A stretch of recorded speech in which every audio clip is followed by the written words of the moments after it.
Taming the chaos, standardizing disparate police data in a modern multi-tenant business to government SaaS environment.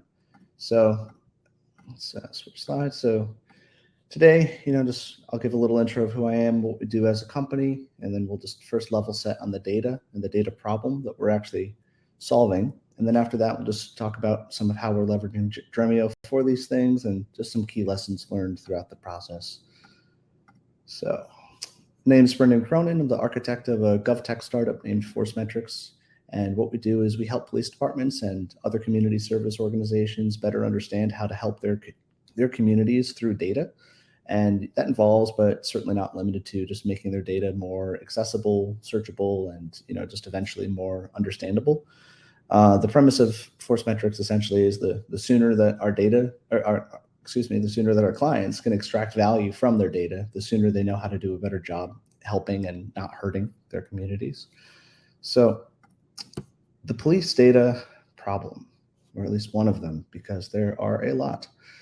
So at the surface, police data is mostly what you would expect. It follows the expected chronology of an event, in that it typically starts with the 911 call. So, there's all sorts of data around calls, but arguably one of the most important is call notes, which is free-form text entered by the 911 dispatcher at the time.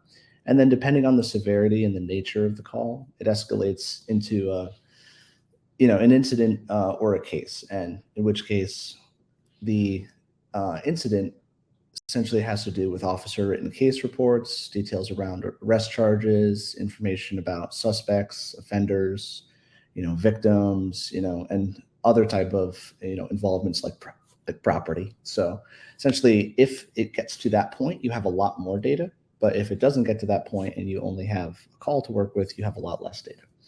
And then just in general, you have people.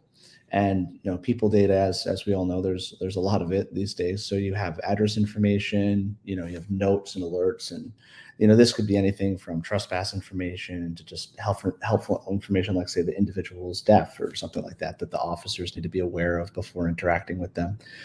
And then geospatial data. So geodata is complex, but especially in policing, there's all different forms of it. So you have, addresses in general, but you also have districts and beats and counties and jurisdictions and areas and all those sort of things that you need to know about if you're a crime analyst or something like that. Just trying to understand where did this happen in our data, and this is a complex thing. But we're not going to talk too much about location stuff today. But each system really is police CAD, which is computer aided dispatch, and then RMS, which is record management systems.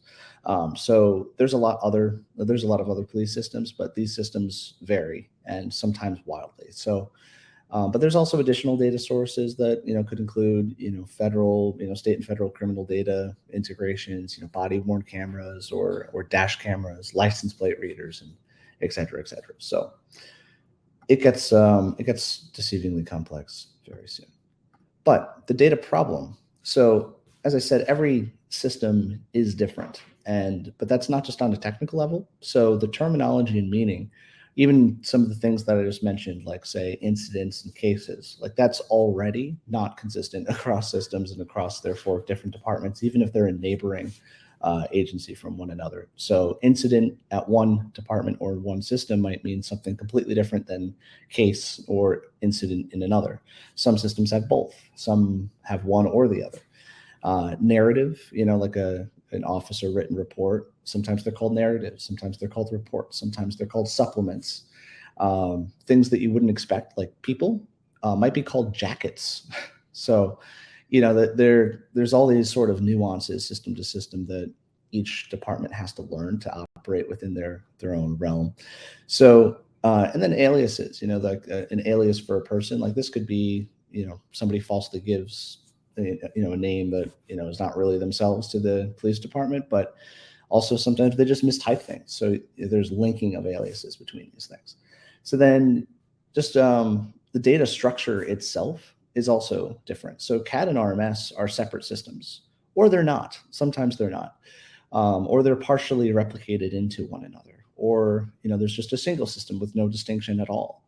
So all of these just surface level things that you would expect to be consistent aren't. And some systems use a unique and proprietary, strange database that's just a derivative of a very old database. And that could be hard to work with. So that definitely complicates things. Like you do a basic SQL query and it's like, I don't know how to run that. So working with these systems is intrinsically difficult.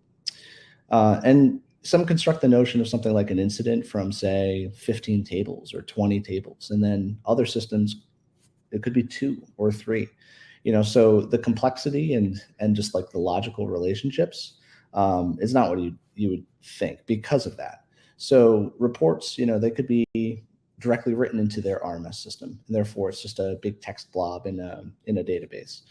But they could also be written in Microsoft Word or WordPad or text and then uploaded as an actual file to a case or to an incident or to both or to some completely different place. So the point is that everything is different and the logical relationships reflect that. So the records could be related to each other via, say, foreign keys or just a string. And then some systems have one-to-many, some have many-to-many, some have none-to-many. So even these sort of things are very inconsistent. And because of that, the same address or person could be entered a number of ways. So the consistency is really one of the biggest challenges with any of this. And then the human part, because of all of these inconsistencies, but with slow cadences of upgrading or changing systems, you might have the same software in a department for, say, 5 years or 10 years.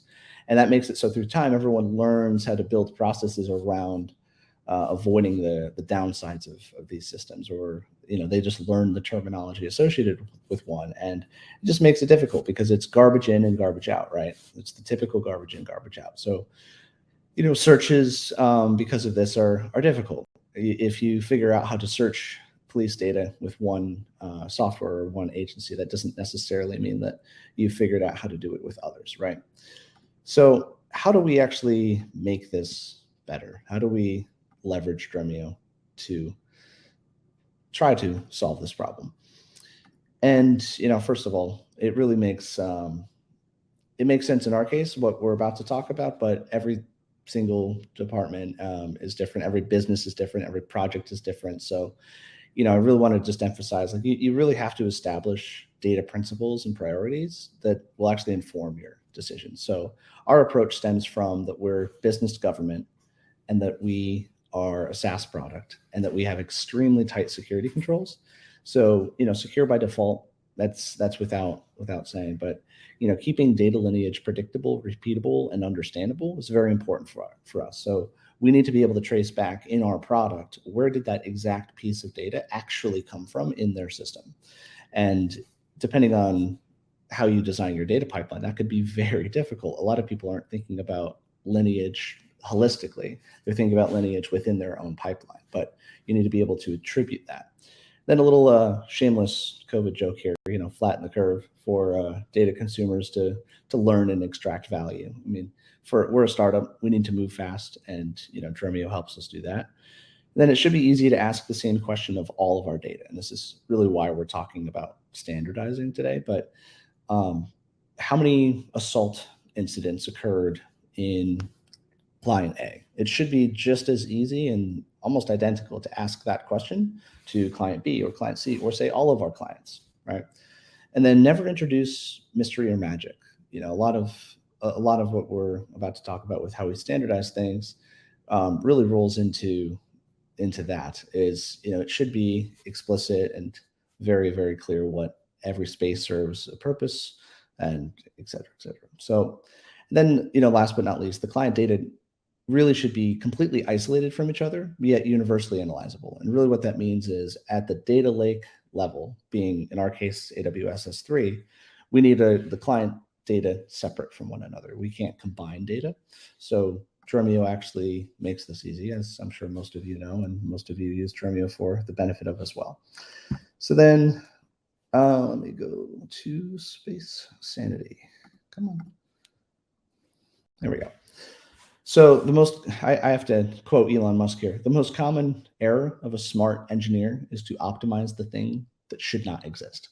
So the reason I put that here is when we first started out, like we spent a lot of time thinking through just how to actually structure this in Dremio, because you can make it very complicated and you can make it unnecessarily complicated in a way that just adds an unnecessary amount of friction to your team and to your data consumers and whatnot. So, architect your Dremio space can't talk today, space structure such that it is easily explainable to your least technical audience. And really what that means is a good foundation makes all the difference, but everything should be downstream of what is previous to it and serving an explicit and irrefutable purpose. So source could be a space, it could be an actual data lake itself, but source is source. It's where the data actually arrives, right? That should be very clear. Cleaned is the next space really in the chain here, where it should be nearly identical to source tables whenever possible, but this is also where you could do manipulations, improvements, completed, lookups. Like I said, if an incident table has 20 tables to construct it, then you might have to have some lookups and stuff that make your life easier and standardized. And then standardized, just let's normalize where possible. If you can normalize the data, you normalize it there, but it's still available where it's not. So what that means is you're never going to have an actual common data model that is holistically including every single bit of every single client's data in our case. It just won't happen, right? But so what we don't want to do is avoid standardizing. So we standardize what is possible, and then things that say only exist for one client or only for some clients, we also include that and standardize as just extra data. So that way it's still available for our data consumers to extract value from, but they're not deprived of it. So then curated, just slices of standardized data, meaning it could be sourced from either one or multiple clients. Now there's a little lag here that is making my head hurt when I click on the next slide and I have to wait for it. There we go. All right, so the first space I talked about being cleaned. So we're going to skip source because it is just out of the scope of this talk. But cleaned, it should be we like to say just enough to get it into a VDS. And really, what that means is just minimal field manipulation. And if you aren't yet on Iceberg, which you should be, and there's a lot of good talks on that, then you might need to do like cast typing, typecasting here, and just little manipulations like that. But it's important in our case to avoid manipulating data in place. So what you can see in purple on that slide, the FMs or force metrics, underscore, and then the source field name. So what we've learned to do here is manipulate data in parallel. Bad data is bad data. And what you may think is predictable, like say the structure or the format or the syntax, it can suddenly change. And it can also be easy to make too many assumptions on, say building logic around how to clean data in the way that you think you're making it better, which then actually makes it so that you can't do the same sort of joins that you'd otherwise be able to do, because their source system, no matter how subpar, right, is expecting that, right? So if you manipulate data in parallel instead of in place, meaning you just have another copy of a field, which Dremio is very good at, then you avoid that sort of issue. And some fields, if you're doing a lookup, it's not necessarily the worst thing to do it in place for certain things, but use your judgment, right? And then lookups are a constant thing, so it makes sense to actually do them here and to have them available here as a parallel field, because if you had to do it in standardized and you had, say, 10 different standardized sets all looking at the same cleaned VDS, then you need to repeat that logic 10 times, right? And that goes against some just typical coding principles and whatnot. So onto standardized, right? So in a way, it's kind of the simplest space to understand the point of, right? So, I think I made a halfway decent diagram here, but essentially the VDSs in standardized should only be downstream of cleaned or anything else that is in standardized. And, join to construct what you need and not actually look up what you selected. And what that means is if I need to construct a standardized set from this data and that data and that data, that's worthy of a join. But if I'm trying to change the value of that via a lookup, it's back to the clean space logic of like, why was that not done in clean, right? Because if you do it in clean, you don't need to repeat it in all of these different standardized sets. And by extension, it simplifies your SQL code, right? So you don't actually need to have extremely complex CTEs or, 19 joins to construct, 5 fields. It overall, it makes everything cleaner. And then in the bottom left of the slide, I kind of gave an example of what I mean by including everything. So if you can't actually standardize something, then you can still include it and make it available to your downstream consumers, or maybe slightly change the field name or two to make it more understandable. But you don't necessarily need to deprive them of that extra data, right? And then curated. So curated is overall, I lied. It's actually the easiest space to explain. So downstream of standardized and or only other curated VDSs. And it's a really handy field. So like, let's say you wanted to create something like, a group of incidents, like you're doing some kind of project where you need to analyze incidents that were classified in a certain manner, right? It's a good use case for curated, but so is something like all of the incidents across all of our clients, say in Texas, right? Like there might be a use case for that. So you can think of curated as just merely slices of data that you would otherwise get. So that's the structure that we've been sticking with for quite a while now, and it works out pretty well. But through this, lessons learned. So really, the important part here: 8 chefs can't cook an omelet any faster than one, right? So I really should have put that bullet as the first one, but avoid too many chefs in the kitchen, right? Make your decisions, design your solution around your requirements, but if you have every single chef in the kitchen at the same time trying to flip an omelet or cook an omelet, right? Like you're just going to have problems, right? So make those decisions, stick to it, but actually have an understanding in place of, as the data engineering team or whatever team you are, you know your data consumers' priorities and you know their requirements, and that you're actually tailoring your decisions to them. And keep it simple. Don't rationalize data loss. So, like I was saying with the cleaned layer, so manipulating in place. Let's say if you're not manipulating data in place, or if you're not manipulating data in parallel, but you're manipulating in place, it can be easy to get into the habit of, you do a join, you like, oh, that had 1.846 million fields. Well, now it has 1.845 million fields, or sorry, million rows. Well, it's close enough. Just move on. Don't do that, right? Don't rationalize data loss, because that could be a small difference on the row count, but a massive difference, absolutely massive difference on the contents of those rows. And obviously, this talk isn't really about data quality monitoring and all of that, but it's an important point to make that if you have sanity in your space design, you will eventually be able to more easily achieve sanity in your data quality checks, because it's more explicit, it's more understandable, and it's more consistent. And then build a VDS change management process, but don't drown in it.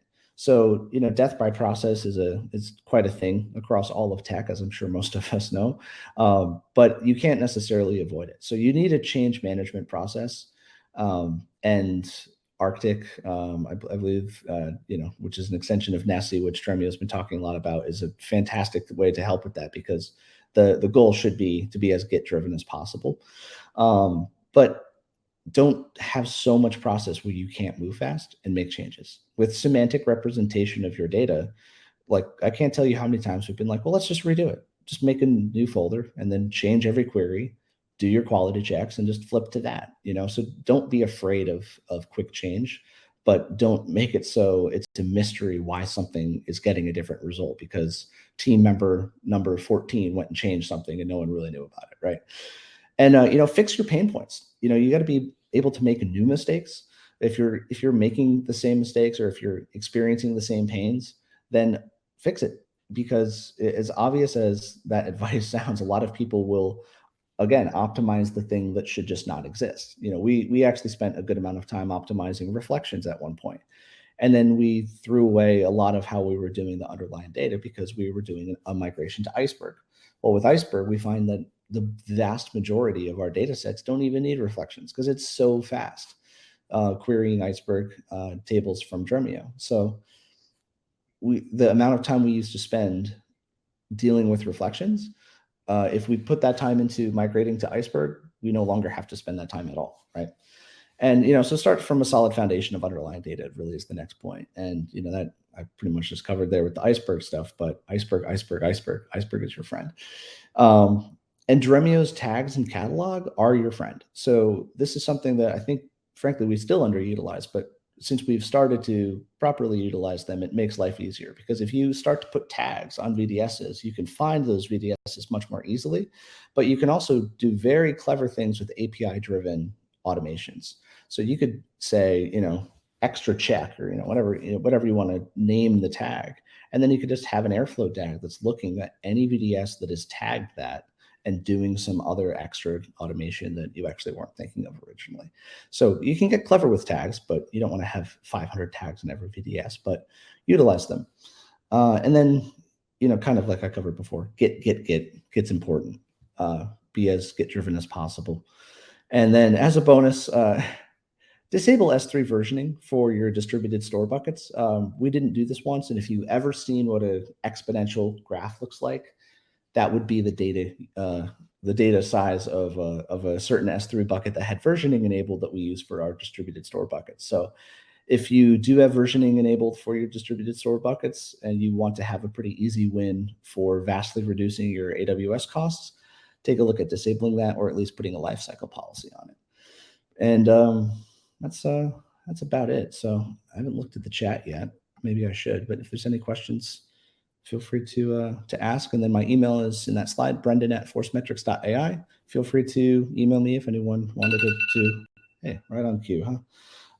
If anyone wanted to talk about, your implementation or just some more details, be happy to go through it. I think the more we learn about each other's environments to a degree, the more we can avoid the mistakes other people are making.